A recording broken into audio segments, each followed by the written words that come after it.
Yeah. No, that was our gift from the producers. Don't you remember? Do you have your stuffed church? You did get one. Your parents have it somewhere locked in the basement. I think mine burnt when my trailer burned, you know. Oh, well, I probably have the only stuffed church left, and this was our gift. At the end of our wrap present from the producers, and Paramount, they gave us a stuffed church. Huge company, by the way. Wasn't it? Huge. You know those cats cost all of $2.99 to make. But anyway, so no regrets. I have stuffed church, but so that was anyway. And to digress, your church, each of the churches did a trick. So there was nice church that would cuddle with us. There was church that could eat on cue. There was church that could jump on the counter on cue. There was church that would snarl. There was dead church. Yeah, they all did a trick. There was hairball church. Hairball church. Hairball church. That's right, hairball church. And there was kitten church. Remember kitten church? And then, you know, here's the thing. At the end of the film, I just loved that cat so much. Mary Lambert gave me a kitten of church, of one of the churches. However, I already had 2 cats, and my husband said, we can't have a third, so you're not bringing that thing home. Aww. And I divorced him.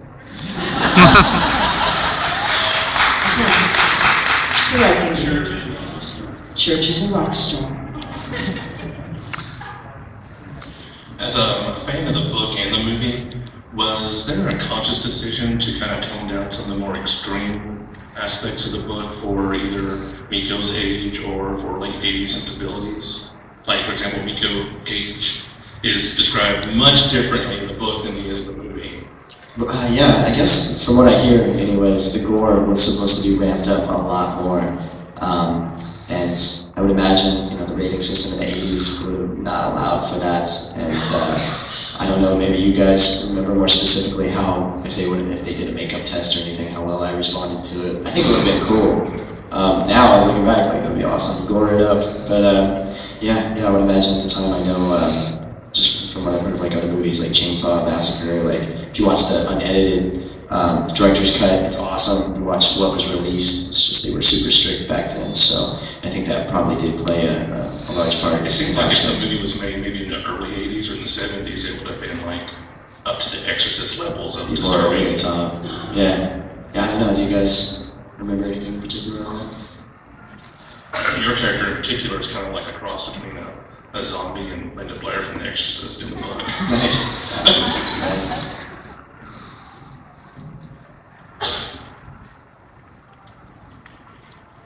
Anyone else? There's one. Let's see that.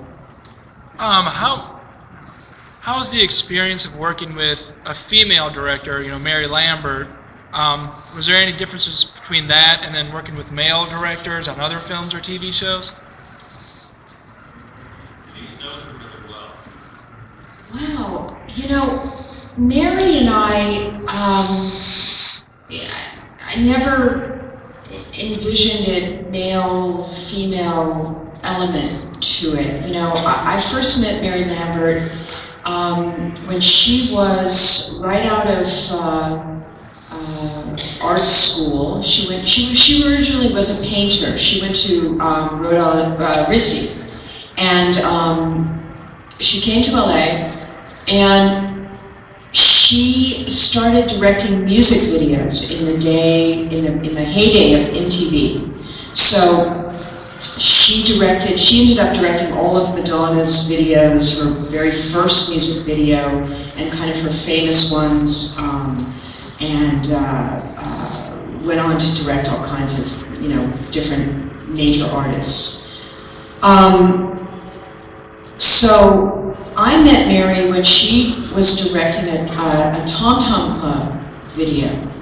She went to school with all of the Talking Heads. They were at the Rhode Island School of Design when she was there at the same time. So she was friends with those guys.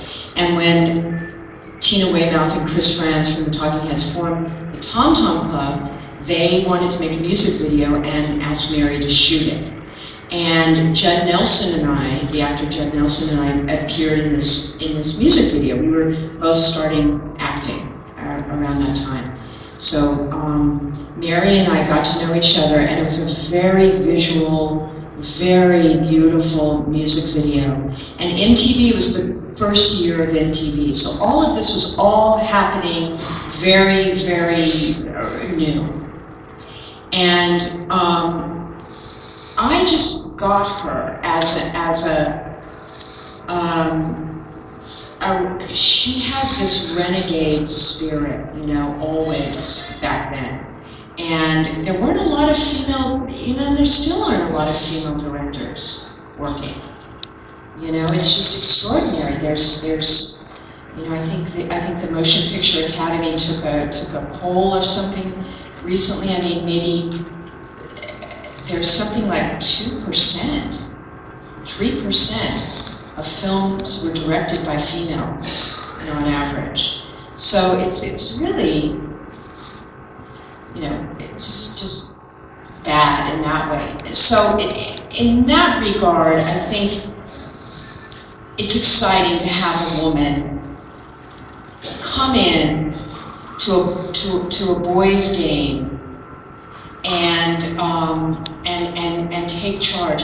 And Mary is this very petite, tiny little Arkansas girl, you know. So she doesn't come off as this empowering, you know, gigantic woman, you know, this Amazon. She's very soft-spoken and very, very southern, and her sensibilities are always kind of unique and painterly, if that, you know, gives you some example.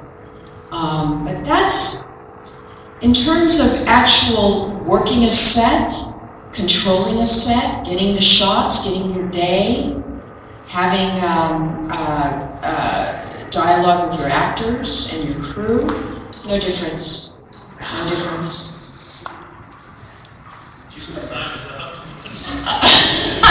Oh.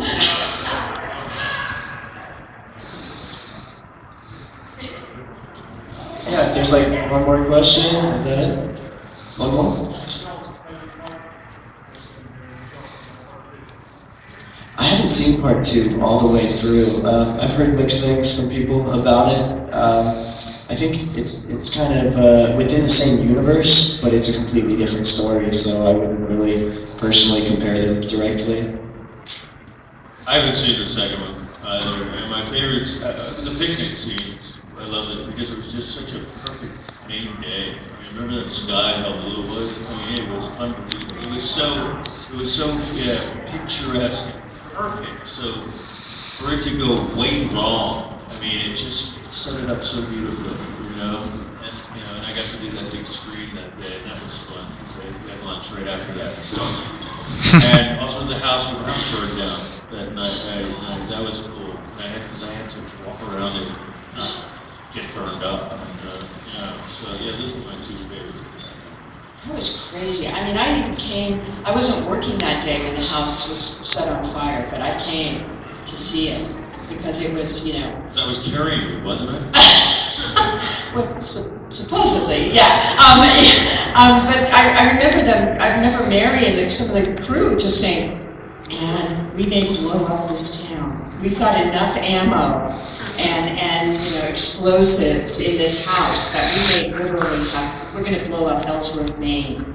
So, you know, and I said, "Oh, great, I'm going to see this." I haven't seen Pet Sematary 2 either.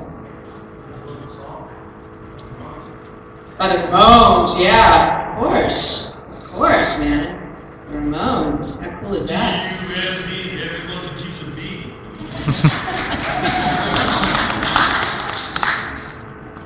Alright guys, I guess that's it. We'll see you out there. Thank you so much.